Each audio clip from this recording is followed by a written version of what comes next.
Hey, welcome to the Resolve Podcast, episode number 45. I'm Carly Desano, a New Year's resolution coach obsessed with all things goal setting, personal development, coaching, and of course, resolutions. One of my biggest goals is to help you reach yours. I'm here to provide the tools, support, and inspiration you need to reach your goals this year and every year, and to feel supported every day along the way. Today, we're diving into a topic that is so important when it comes to goals and goal setting. And it's a bit interesting to examine because we're going to be talking about two topics today that are things that ideally you have or that you want or that are going to be particularly beneficial when you set resolutions or set goals and then work towards them. But they also happen to be the end result and the product that you get after having achieved the goal. We've talked on the podcast before, back in episode 17, about why reaching the goal isn't the goal. And reaching the goal isn't the goal because of these two factors. These are actually the greatest benefit that we're going to get from keeping any resolution or reaching any goal.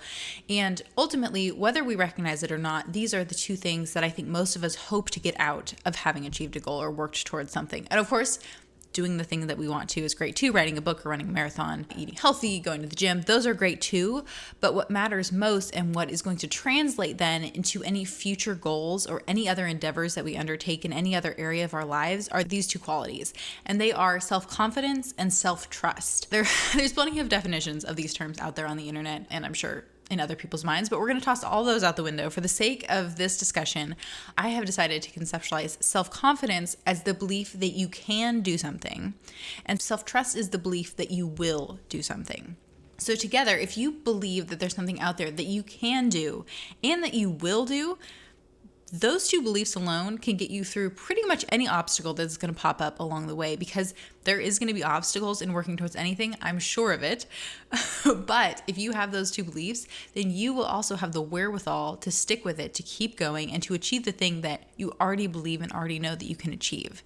So the key, though, with both of those things is that they are based on beliefs that you have about yourself, not necessarily about anything that you've ever done in the past.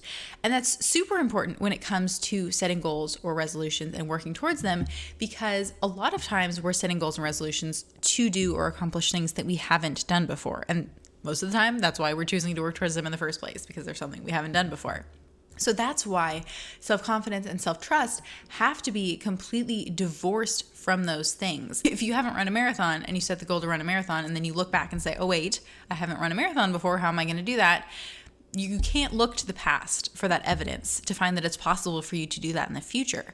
But if you have self-confidence, if you believe, I am someone who can do this, I have the capability to run a marathon. And even if I don't have the capability yet to run 26.2 miles, I have the capability to figure it out.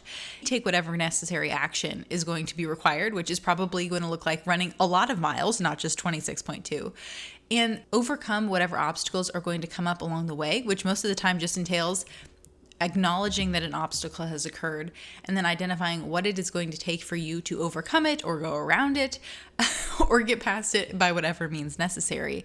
If you have those beliefs about yourself and your abilities and capabilities to do pretty much anything, divorced from and irregardless of what that thing you're trying to achieve is, then you are going to be able to accomplish it. If you believe that you can accomplish it despite whatever odds may be in front of you, which for most of us with our goals and resolutions, the odds aren't that great. We're not trying to build a time machine or get to space or anything like that, that the odds of success are slightly smaller or the probabilities are slightly against us. For most of us, we just need to develop a belief in ourselves, in our abilities, and our ability to see things through that is independent of the things that we've achieved in the past and the things that we will achieve in the future, because that alone independently is what is going to enable us to do whatever it is we want to going forward. Another aspect of self-confidence that they talked about a lot when I was in training at the Life Coach School is about self-confidence being your ability to handle emotions, particularly the emotion of failure. Because if you are dealing with self-confidence and recognize that it's divorced from the things you've done in the past and even the things you hope to do in the future, you are willing to undertake and strive to accomplish things that may feel somewhat impossible or extremely difficult. And incumbent in that process is likely to be some amount and some degree of failure. And part of the power of self-confidence being divorced from those things is that then any failure that you experience has to do with the activity you're achieving or the effort you're putting into that, as opposed to your confidence to achieve that thing or to take whatever steps and actions going forward are going to be necessary to do so. That's a completely separate entity. And the failure or the struggles are then just exactly that. They're failures and struggles that don't mean anything about you or your ability or your confidence or your capability or whether or not you're going to achieve that thing in the future. I think for many of us, failure is one of the toughest emotions to experience. It feels incredibly uncomfortable. And often that's because of what we are making failure mean about ourselves. But when we recognize that it doesn't have to mean anything about ourselves on a grander scale, it can just mean we tried this thing and it doesn't work, then we have so much more freedom to continue going after the things that we want, which is exactly what we need, right? If we're going to keep our resolutions and reach our goals. And self-trust is similar. This is one that I think when it comes to self-confidence and self-trust, people tend to have even less self-trust, which is disheartening. But it's just as important because we can believe that, yes, I can run a marathon and I can overcome whatever obstacles are going to arise on my path to get there. But if we don't believe that we will get out there and train, and we will get out there and run mile after mile, whether it be in training or on the day that the marathon is scheduled to take place, then there's not much point in having that confidence in ourselves because we don't have the trust in ourselves that when we say we're going to do something, we will do something. To me, the perfect example of developing and building self-trust, and a tool and method that I use with a lot of clients to do this, is using your alarm, the alarm that you set in the morning. And I know that there are people who love to snooze, that they swear they get the best sleep of the night in the minutes between when their first alarm goes off and their second or third or fourth or fifth. I'm very much not that person. I could not tell you the last time that I snoozed my alarm, if ever. And I know a lot of us have self-trust when it really matters. If there is someone expecting you at a meeting at 7 o'clock in the morning, you're probably not going to snooze your alarm when it goes off at 6 or 6:30, or if it's a Zoom meeting, 6:50, because you respect your agreement and expectation that you will be at that meeting on time. But for a lot of us, when it's just us, we have a lower expectation of ourselves, or we think that it's okay that we said, I'm going to get up at 6, and then when 6 o'clock rolls around, we don't actually feel like getting up, so we just snooze till 6:10 or 6:20 or 6:30. And while that may be acceptable, and there may be some mornings when I totally understand that you need the sleep, doing so is inadvertently harming our self-trust because we said we were going to get up at 6:30. We took action in alignment with that. We set our alarm for 6 o'clock. But then when that time rolled around to actually get up, to turn off the alarm and get out of bed, we failed to do so. The same goes for when we say, I am going to work out 6 times a week, and then Monday, Tuesday, Wednesday, and Thursday you say, I don't actually feel like it, I don't want to, the day was busier than I thought, I'm too stressed, I'd rather just go home. And then when Friday rolls around, of course the excuse is, well, I already haven't gone this week, so I'll just start again next week. But if the expectation that you set for yourself was that you were going to go 6 times a week or 2 times a week or whatever it was, and you failed to do so, we are harming our self-trust by not following through and doing the thing that we say that we will do. I think that one of the most powerful beliefs that I've ever been able to establish for myself is that when I say I'm going to do something, it's as good as done. And I believe that wholeheartedly, that when something is on my to-do list or I plan to do something in a given day, I can just assume it's going to be done because I know myself and I trust myself so implicitly that the things that I tell myself I'm going to do, they're just going to get done. And I've gotten to the point now where even if for some reason, generally one outside of my control where they're not, I'm able to recognize that and identify, okay, these obstacles came up and how am I going to deal with them and address them and still get this thing done in as effective and efficient a manner as possible. And it doesn't harm my self-trust because I know that I took whatever action was necessary on my part to complete the project or activity that I knew that I wanted to complete. So between self-confidence and self-trust, when we have those two things working together, then our achievement of just about anything becomes inevitable. So now comes the important question: how do we increase our self-confidence and our self-trust? And since these things are, like I said, independent of what we have done in the past and what we have done in the future, they're entirely dependent on what it is that we believe about ourselves. Like I said, one of my most powerful beliefs is when I say I will do something, it's as good as done. So that is a belief that I have about myself that I have intentionally curated and developed. And since it's something I believed, I have collected a lot of evidence in my life for all the ways and all the times in which that has proven to be true.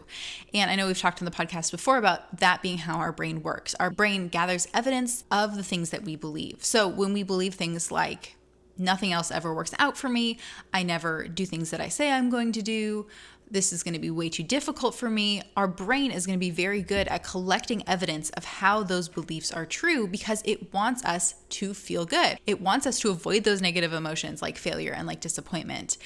And so it is providing us evidence. It's trying to support that. Yes, you are right. There's no cognitive dissonance here. What you are believing about yourself is true. But unfortunately, in that case, it's probably not something actually that we want to believe about ourselves. And so we have to put more effort into changing our beliefs, recognizing and identifying, okay, that is not actually what I want to believe. I need to work on building some new beliefs that are going to be more beneficial to me as I try to live my life and achieve my goals along the way. So how exactly do we do that? Start by recognizing and identifying the beliefs that you have about yourself that are already building your self-confidence and self-trust, because you probably do have some. And so once you have those, look for the ones then that are the exact opposite, the ones that cause you to believe that I can't do the things that I want to, or that I won't follow through on doing the things that I say I'm going to or that I want to do. And then those are the ones that we want to begin to pick apart. And it's a long, difficult, arduous process sometimes because our brain has collected all of this evidence for the things that we believe are true. And you don't have to switch it from, I never follow through on what I want to do, all the way to when I say I'm going to do something, it's as good as done. And maybe that thought doesn't resonate for you. That's not one that feels powerful, but I'm sure that there is one for you that you can identify and recognize and make into a concrete belief that will over time be supported by evidence, but that doesn't have to be because it's something that you believe about yourself and doesn't actually have to do with the things you've accomplished in the past or will accomplish in the future. Over the course of that process, begin to identify what the next step or next level thought is. I like to think of it as lifting weights. When you go to the gym and you're trying to bench press, you don't just suddenly load your bar up with all of the weights possible and try to lift 500 pounds. When you were first starting to go to the gym, you're probably going to start out with something quite a bit more modest. And so that may be where you're at in terms of your self-confidence and your self-trust. You may be at like a little 15 pounds or 20 pounds or 50 pounds that you're trying to lift. And that is totally okay if that's where you are. But if your goal is to get up to 500 pounds or to a place where you believe that you can and will do the things that you want to do, then we're just going to keep building up and making progress on that. So if you're believing, I never do the things that I want to do, you want to start to question that belief. Is that true? Do I never do the things that I want to do? Because chances are you do the things that you want to do. You do follow through on some of the things that you want to do, like when you check social media. That's probably something you want to do at least some of the time, especially if that is a way that you spend any part of your day. You probably want to watch TV some of the time, and I'm going to guess that you probably do. You probably want to spend time with friends or family, and you probably do. So this may not be hard or difficult things, but you can begin to collect evidence to see, oh, I am doing the things that I want to do at least some of the time. And then we just continue to build our thoughts and our beliefs up from there and collect evidence along the way until we get to the point where we do believe things that we want to about ourselves that help us to feel self-confidence and self-trust. And those beliefs, like I said, are going to be different for everyone. I can't tell you that if you believe X, Y, and Z thing that you are going to have self-confidence and self-trust. I can't tell you that this is the thought that you should believe about yourself to engender those things. But I am completely confident that there are things that you do believe or can believe or want to believe about yourself that are going to help you facilitate that. Sometimes it can be hard, especially if a thought like, when I say I'm going to do something, it's as good as done. If that doesn't resonate with you, it can be hard to imagine what's another thought at that level that would be helpful or beneficial. And I like to sometimes think about what I think about other people. Very meta, I know.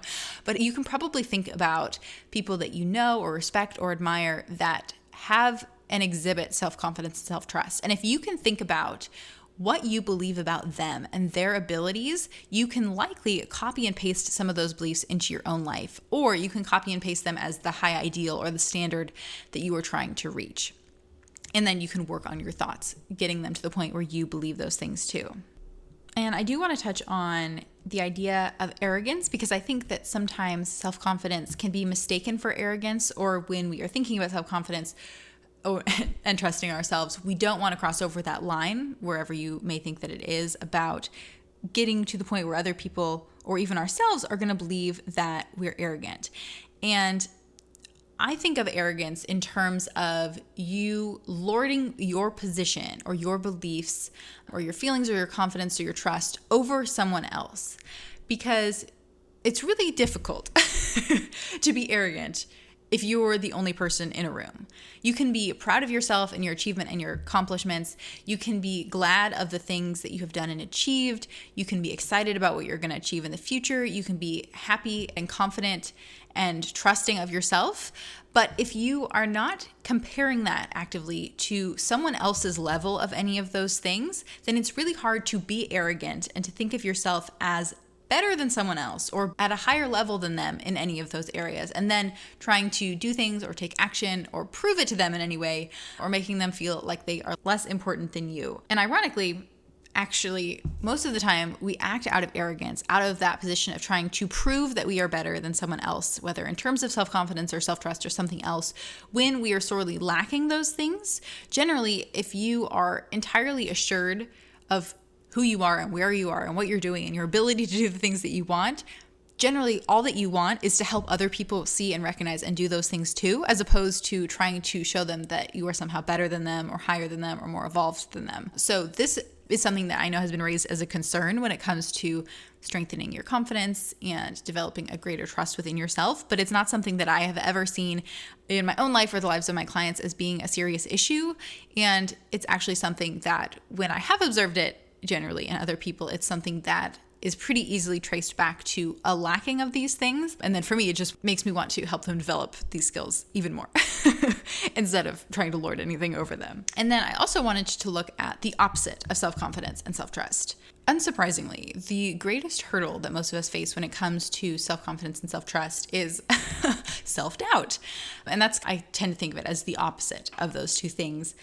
And when we can't count on ourselves that we either can do something or that we will do something, we often feel like we're insecure and that we're at the effect of everything else that's going on around us. Like I was talking about, those things that can occur, which are outside of our control. And when those things happen, if we aren't recognizing this doesn't have anything to do with my capability and my confidence and whether or not I will follow through and complete the things I said I was going to, then we often feel like we're at the effect of those things. Without self-confidence or self-trust, often we're just failing ahead of time because we are letting ourselves sacrifice those things for feeling comfortable, for not challenging ourselves, for doing things that we really are sure that we can do because we have done them in the past. It's that idea of if you want to see your future, you just have to look to your past. And most of us, when we set resolutions and goals, that's not what we want. We want to break out of those bounds. And I truly believe that what you've done in the past does not have to be a reflection of what you have in your future for any number of reasons. But the way that we change our future in the most powerful way is by developing self-confidence and self-trust, because those are the two qualities that are then going to help us to do anything else, whatever it is we want. So today I encourage you to resolve to develop your self-confidence and self-trust. And I know that those are big amorphous terms. It's a big thing to put at the top of your to-do list, but recognize how doing the things on your to-do list and doing some of the belief work that we talked about in this episode today, those are the things that can help you develop self-confidence and self-trust. So it really does not have to go on your to-do list. Really, I don't think any Resolve 2s ever have to go on your to-do list, but they are things that I want you to consider and experiment, and directions that I want you to grow in. I want to encourage you to grow in because of how powerful I know that they can be and how powerful I've seen them be in the lives of clients and listeners. With self-confidence and self-trust, you can do anything. And my guess is that's something that would probably be beneficial or exciting or desirable to you. So consider how you can develop those qualities in your own life through the goals that you have already set, through the life that you're already living, and maybe just adding in a little bit of the belief work that we talked about in the episode today. Okay. And then what I'm reading, it's summer, so I have been reading a lot of fiction this summer, which I'm not at all mad about. It's actually been quite fun, very enjoyable. So I'm currently reading Nothing to Lose by Lee Child, which is one of the Jack Reacher books. I watched the new Amazon TV show at the beginning of the year and very much enjoyed it. So then I dove into a bunch of the books, and I think this is book 12 in the series.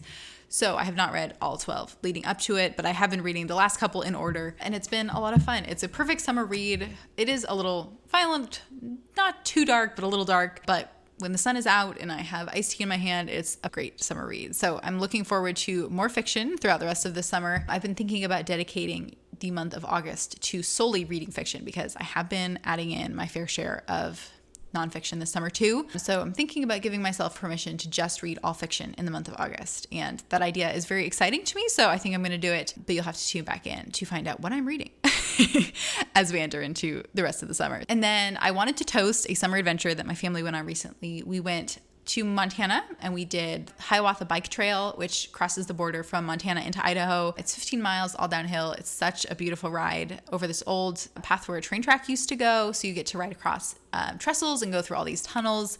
And then we also went hiking in Glacier National Park, visited Sperry Chalet, which was something that I did decades ago almost now when I was a kid.